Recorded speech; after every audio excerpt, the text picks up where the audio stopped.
ಮಾಜೂರು ಗ್ರಾಮ ಪಂಚಾಯಿತಿ ಬಿಜೆಪಿ ಸದಸ್ಯರು ನಡೆಸಿದ ಆರೋಪಗಳಿಗೆ ಗುರುವಾರ ಸುದ್ದಿಗೋಷ್ಠಿಯನ್ನುದ್ದೇಶಿಸಿ ಮಾತನಾಡಿದ ಹೋರಾಟ ಸಮಿತಿಯು ಮಾಜೂರು ಗ್ರಾಮ ಪಂಚಾಯತ್ ವ್ಯಾಪ್ತಿಯ ಪಾದೂರು ಗ್ರಾಮದಲ್ಲಿನ ಕಚ್ಚಾ ತೈಲ ಸಂಗ್ರಹಣಾ ಘಟಕ ಪಾದೂರು ಐಎಸ್ಪಿಆರ್ಎಲ್ನ 2ನೇ ಹಂತದ ಯೋಜನೆಯ ಗುತ್ತಿಗೆದಾರರ ಖಾಸಗಿ ಕಂಪನಿಯ ವಿರುದ್ಧ ಮಾಜಿ ಸಚಿವ ವಿನಯಕುಮಾರ್ ಸೊರಕೆ ನೇತೃತ್ವದಲ್ಲಿ ಪಾದೂರು ಉಳಿಸಿ ಪರಿಸರ ರಕ್ಷಿಸಿ ಹೋರಾಟ ಸಮಿತಿಯು ನಡೆಸಿದ ಪ್ರತಿಭಟನೆಯಲ್ಲಿ ಯಾವುದೇ ರೀತಿಯ ರಾಜಕೀಯ ನಾಟಕ ಅಲ್ಲ ಎಂದು ಹೇಳಿದೆ.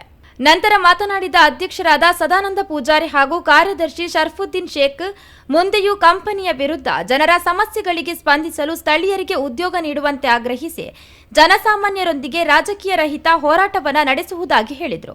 ಸೊರಕೆಯವರು ಶಾಸಕರಾಗಿ, ಸಂಸದರಾಗಿ, ಸಚಿವರಾಗಿ ಕಾರ್ಯನಿರ್ವಹಿಸಿದ್ದು ಐಎಸ್ಪಿಆರ್ಎಲ್ ಘಟಕದಿಂದ ಜನರಿಗೆ ಆಗುವಂತಹ ಸಮಸ್ಯೆಗಳು ಭೂ ಸಂತ್ರಸ್ತರ ಪರವಾಗಿ ನಿರಂತರ ಹೋರಾಟ ನಡೆಸಿ ಹೆಚ್ಚುವರಿ ಪರಿಹಾರವನ್ನು ದೊರಕಿಸಿಕೊಟ್ಟಿದ್ದಾರೆ.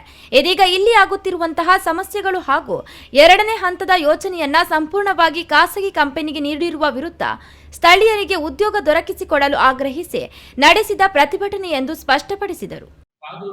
ಮಜೂರು ಗ್ರಾಮದಲ್ಲಿ ಇರುವಂತಹದ್ದು ಮಜೂರು ಗ್ರಾಮಕ್ಕೆ ಸಂಬಂಧಪಟ್ಟದ್ದು.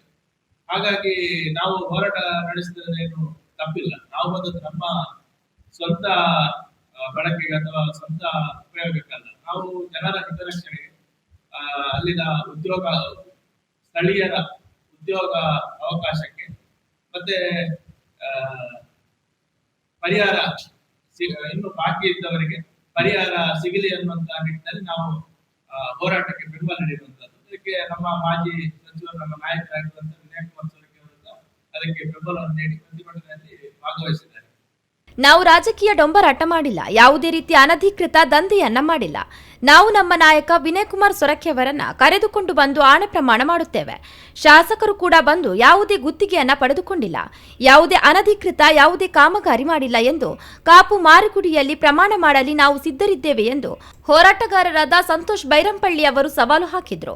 ಯಾವುದೇ ಗ್ರಾಮ ಸಭೆಯನ್ನ ಕರೆಯದೆ, ಗ್ರಾಮಸ್ಥರ ಅಭಿಪ್ರಾಯ ಪಡೆಯದೆ ಪಂಚಾಯತ್ 3 ಕೋಟಿ ರೂಪಾಯಿ ತೆರಿಗೆಯ ಹಣವನ್ನು ಪಡೆದು 40 ಲಕ್ಷ ವೆಚ್ಚದಲ್ಲಿ ಹವಾನಿಯಂತ್ರಣವನ್ನ ಅಳವಡಿಸಿದೆ.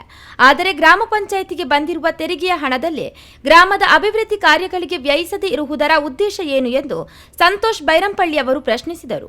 ವಿನಯಕುಮಾರ್ ಸೊರಕೆ ಅವರು ಹೋರಾಟದಲ್ಲಿ ಭಾಗವಹಿಸಿಲ್ಲ ಅಂತ ಮೊನ್ನೆ ಹೇಳಿದ್ದಾರೆ. ವಿನಯಕುಮಾರ್ ಸೊರಕೆ ಅವರು ನಾಗರಿಕ ಸಮಿತಿಯವರು ಮೊದಲನೇ ಹಂತದ ಐಎಸ್ಪಿಆರ್ಎಲ್ನ ಕೆಲಸದಲ್ಲಿ ಎಷ್ಟು ಪ್ರತಿಭಟನೆ ಆಗಿದೆ ಎಲ್ಲಾ ಪ್ರತಿಭಟನೆ ಅವರು ಭಾಗವಹಿಸಿದ್ದಾರೆ. ಅದು ಬಿಟ್ಟು ಪೈಪ್ಲೈನ್, ನಮ್ಮ ಐಎಸ್ಪಿಆರ್ಎಲ್ನ ಪೈಪ್ಲೈನ್ ಕೆಲಸ ಆಗ್ತಿರ್ಬೇಕಿದ್ರೆ ಆ ಬ್ಲಾಸ್ಟಿಂಗ್ ಆಗುವಾಗ ಸುಮಾರು 45 ಮನೆಗಳಿಗೆ ಹಾನಿಯಾಗಿತ್ತು. ಆ 45 ಮನೆಗಳಿಗೆ 45 ಲಕ್ಷ ಪರಿಹಾರ ತಿಳಿಸಿಕೊಟ್ಟರು ವಿನಯಕುಮಾರ್ ಸೊರಕೆ ಅವರು. ಅದೇ ರೀತಿ ದೇಶದಲ್ಲಿ ಪ್ರಥಮ ಬಾರಿ ಹೈಟೆನ್ಷನ್ ವೈರ್ ಹೋಗುವಾಗ ಹಾದು ಹೋಗ್ಬೇಕಾದ್ರೆ ಆ ಜಾಗಕ್ಕೆ ಪರಿಹಾರ ಸಿಗುವುದಿಲ್ಲ. ಆ ವಿನಯಕುಮಾರ್ ಸೊರಕೆ ಅವರು ಆ ಸಂದರ್ಭದಲ್ಲಿ DC ಅವರು, ವಿಶಾಲ್ ಅವರು ಇದ್ದಾಗ ಹೈಟೆನ್ಷನ್ ವೈರ್ ಹಾದು ಹೋಗುವ ಜಾಗಕ್ಕೂ ಸಹ ಅವರು ಪರಿಹಾರ ತೆಗೆಸಿಕೊಟ್ಟಿದ್ದಾರೆ. ಇನ್ನು ನಮ್ಮ ISPL ಪ್ರಾಜೆಕ್ಟ್ ಆದ ನಂತರ ಸುಮಾರು 105 ಮನೆಗಳಿಗೆ ಸಣ್ಣ ಮಟ್ಟದಲ್ಲಿ ಹಾನಿಯಾಗಿದ್ದು, ಅದಕ್ಕೂ ಕೂಡ ಅವರು ಪರಿಹಾರವನ್ನು ತೆಗೆಸಿಕೊಟ್ಟಿದ್ದಾರೆ. ಅದೇ ರೀತಿ ಈಗ 2ನೇ ಹಂತದಲ್ಲಿ ಜಾಗ ಕಳ್ಕೊಂಡವರು ವಿನಯಕುಮಾರ್ ಸೊರಕೆ ಅವರ ಹತ್ರ ಬಂದು ತಮಗೆ ಪರಿಹಾರ ಸ್ವಲ್ಪ ಜಾಸ್ತಿ ತೆಗೆಸಿಕೊಡಿ ಅಂತ ಹೇಳಿದಕ್ಕೆ ಆ ಸಂದರ್ಭದಲ್ಲಿ ಕೂಡ ವಿನಯಕುಮಾರ್ ಸೊರಕೆ ಅವರು 3 ಪಟ್ಟು ಜಾಸ್ತಿ ಅವರಿಗೆ ಪರಿಹಾರ ತೆಗೆಸಿಕೊಟ್ಟದ್ದು ಇದು ವಿನಯಕುಮಾರ್ ಸೊರಕೆ ಅವರು. ಈ ವೇಳೆ ನಾಗಭೂಷಣ್ ರಾವ್, ರಾಜೇಶ್ ಆಚಾರ್ಯ, ರವೀಜ್ ಹುಸೈನ್ ಅವರು ಉಪಸ್ಥಿತರಿದ್ದರು.